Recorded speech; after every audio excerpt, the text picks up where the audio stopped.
All right, welcome back to the deep dive. We're about to plunge headfirst into this stack of your source material, notes, articles, excerpts. Yeah, and it's all centered around this small town newspaper. Exactly. A brand new personal ad section.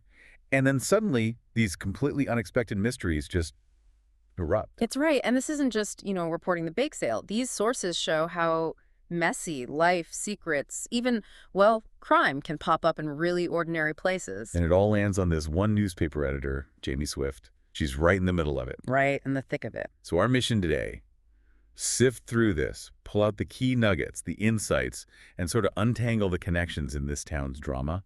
We want to help you get informed quickly on your sources. Okay, let's dive in. So first off, we're in the world of the Beaumont Gazette, Jamie Swift, the editor. And the material gives you this feel for her day to day. Sifting through stories, yeah. And facing that classic small town paper problem. Hmm. How do you make local news interesting? And maybe more importantly, how do you keep the paper afloat? That financial pressure, like you said, it's palpable. And it's really the key, isn't it? It seems like it. Because it directly leads to this idea for the personal ads. Exactly. She's not just looking for stories. She needs revenue. Readers. She's hoping this is, maybe, a lifeline. And it gets a response straight away. 10 ads total. Yep. 10 ads, 7 men, 3 women. So there's interest. Okay. And in the office, we meet some key people. Vera Bankhead, secretary, assistant editor. And the description paints quite a picture. 60 years old, fierce. Lodal. But here's this detail that just jumps out. She carries a .38 in her purse. Yeah. What do you make of that? It immediately tells you she's, well, not your average secretary. I still know. She's prepared for something. Yeah. And then you add in that she's the town's biggest gossip. Ah, And you get this okay. picture of someone who sees everything, hears everything, and maybe isn't afraid to handle things herself. Which suddenly makes Jamie's approach to the personals make perfect sense. Absolute confidentiality, locking them away. Totally. She needs that walled off, especially from Vera's very effective grapevine. Right. Then there's Mike Henderson, young editor. Fresh out of college, bit disorganized, apparently spends a fair bit of time chasing women, according to the notes. It's quite a contrast, isn't it? Him doing that while Jamie's trying to navigate the paper's future in this new risky section. A definite contrast. And then there's Fleas. The dog. Comes in later. Emotional problems, missing hair. Another touch, It reminds you, this town, even the pets, they have their quirks, maybe hidden issues. So the stage is set. Struggling paper, risky new venture, this core group. And their lives are about to get very complicated. And it happens fast. It really does. The first big shockwave hits the Gazette, and it's tied directly to those 10 ads. Police Chief Lamar Tevis shows up. With grim news, Luann Ritter. Murdered. And the connection. Right there on her night table. A clipping of the personal section from the Gazette. Wow. So Chief Tevis sees this, obviously he's concerned, and he asks Jamie for help. For the names behind the ads. But without a court order. Well, that's a tough spot for Jamie. Yeah. She promised confidentiality to get those ads, to build trust. And maybe save the paper. Right. And now the police chief is saying her paper might hold the key to a murder investigation. It just ramps up the stakes immediately. Hugely. So as we keep reading through your sources, other characters start popping up, getting tangled in all this. First big entrance, Destiny Moultrie. Oh yeah, she wants a job writing a column. Divine Love Goddess Advisor. The description is something else. Coal black hair, sparkly blue eyeshadow. Long lashes, and the material notes, noticeable cleavage. Cleavage seemed to be Destiny's middle name. Okay. Quite the character. Claims she's psychic but gets performance anxiety. Hmm. Very blunt, casually mentions multiple dead husbands. It's this, wild mix. Potential insight, but also just eccentric. Definitely. And she tries to win Jamie over right away, even predicts Vera's car is going to break down. And it does, moments later, which just adds this layer of, okay, is she for real or just really quirky? Keeps you guessing. Then there's Max Holt. Introduced as significant in Jamie's life, maybe more than just a partner. That's the implication. Wealthy, polished, but also this air of danger. He seems different from the small town vibe. And he comes with his own wild detail. Oh. His car has a sentient computer named Muffin. With a Marilyn Monroe voice. And a personality.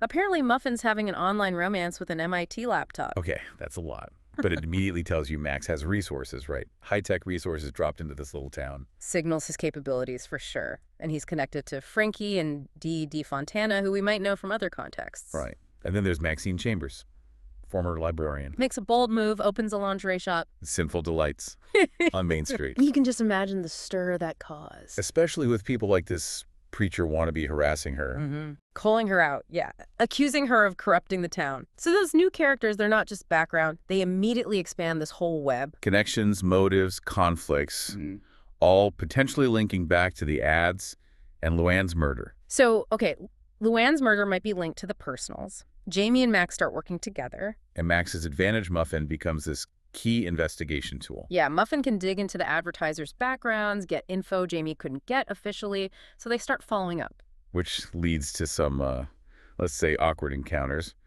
Larry Johnson, used car salesman. The description is great. Weasel-like, beady eyes, always squeezing that hand flex thing. Stressed, divorced, lost his TV.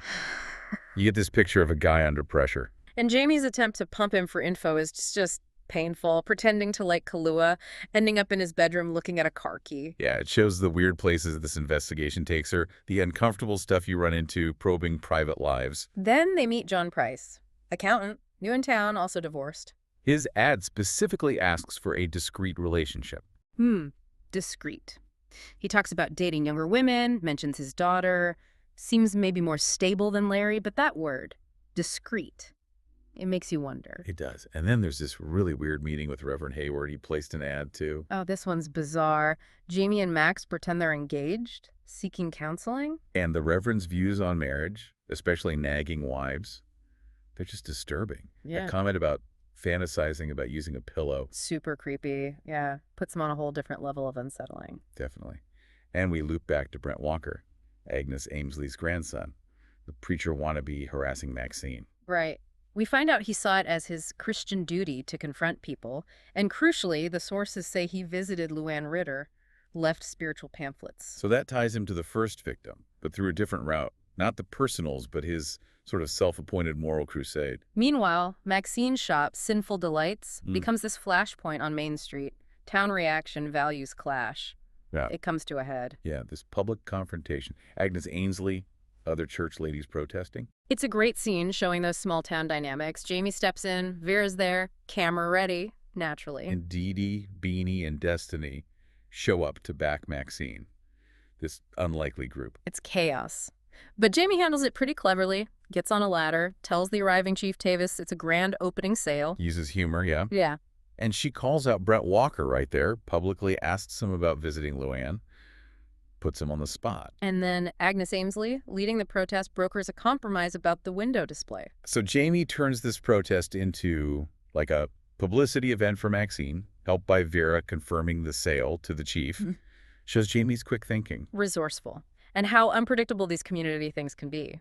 But this sort of win is short-lived. The tension ramps way up. Because there's a second murder. And it's Maxine Chambers, found dead, killed the exact same way as Luann. Oh, horrible. A blow to the head. And this is where Destiny's prediction, remember, a second victim, someone Jamie knows. Yeah. It becomes chillingly real and very personal for Jamie now. And just like with Luann, they find a clipping of the personal section in Maxine's place. Solidifies that terrible link.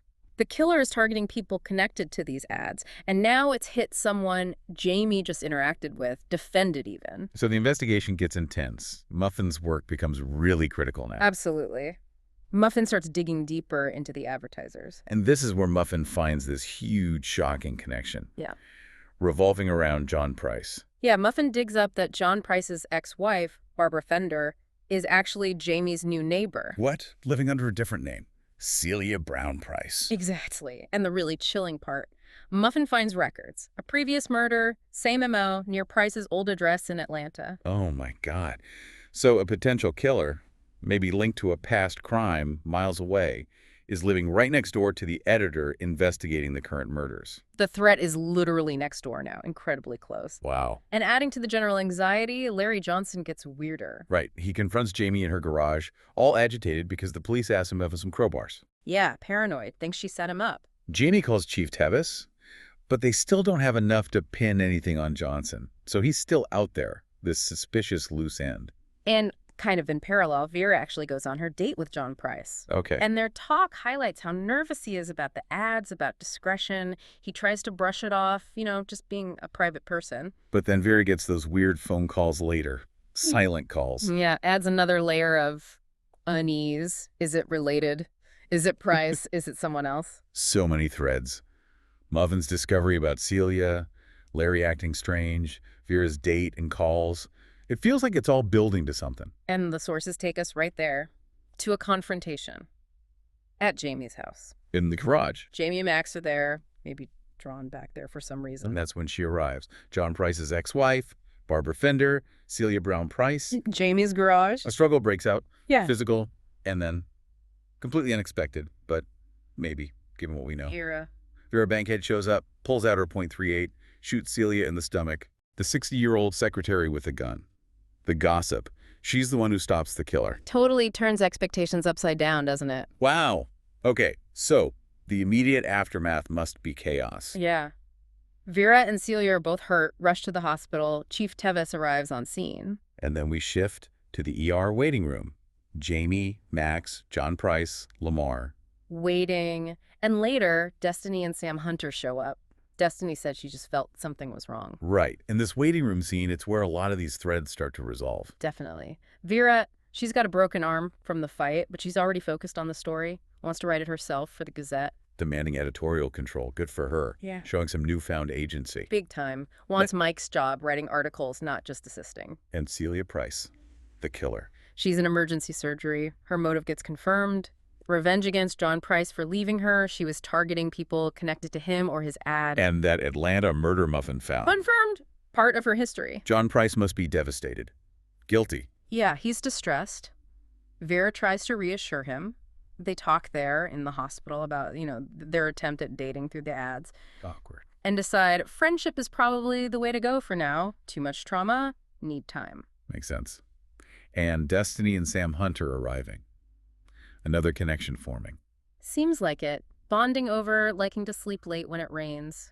Just a little moment of normal in all the craziness. And Jamie and Max. How are they processing this? It's intense. Max is solid support for Jamie. She feels this heavy responsibility, because the ad started it all. Yeah, I can see that. Max suggests they get away. Even mentions maybe taking her to meet his family in Virginia. Oh, that's a big step for Max, isn't it? Based on his description. Huge. And it leaves Jamie to realize she's actually fallen in love with him amidst all this chaos. So beyond the main crime plot, the sources tie up some other ends too. Frankie and Dee Dee. Right. Dee Dee left briefly because of his wrestling buddy's eating habits. Yeah. Relatable. But they reconcile. Maybe Max's computer muffin gave some relationship advice. Frankie sends tons of roses. Anyway, the pregnancy's moving forward. Dee Dee calls it a win-win situation now. Okay. And Vera's transformation, it wasn't just demanding the story. No, it's broader. She gets a whole makeover after the garage incident. Hair, makeup, new clothes. Her confidence is just soaring. And Max gets her that Mustang she liked. Yep, and she's seen test driving a Jaguar too, really embracing this new phase. Good for her. What about Destiny's column? Did that happen? It did. The Divine Love Goddess Advisor gets the green light, and the epilogue snippets show her giving her classic, blunt, quirky advice. Like what? Telling a pregnant wife her husband will still love her even when she blimps out. Things like that. It suggests the column's a hit, captures the town's unique flavor. Perfect. And Brent Walker, the preacher wannabe. He left town for school, but the Atlanta police question him about Luann Ritter, so that loose end is sort of tied up or at least acknowledged. Okay, so Oh. we start with a local paper, just trying to make ends meet with personal ads. A seemingly small decision. And it opens this Pandora's box. Hidden pasts, dangerous connections, a double murder, a killer caught. Yeah. All unfolding in this quiet-seeming small town. It really highlights how people looking for connection, even through something as simple as a personal ad, can accidentally unravel the hidden lives, the secrets of a whole community. Yeah. It shows dramatically how information, relationships, dark pasts, they can just collide in really unexpected ways. And how ordinary people, like Vera, the secretary with a .38, can have these extraordinary sides, step up when things get real. Absolutely. Makes you think about the secrets just under the surface everywhere, doesn't it? How people's lives tangle together, sometimes with huge consequences you just never predict. Definitely. Which leads to a question for you, maybe. In our own lives, how much do we really know about the hidden depths, the past, of the people around us, even the ones we see every day? That is a fascinating thought to chew on, and it comes straight out of the source material you provided for this deep dive. Hmm. Thanks for joining us.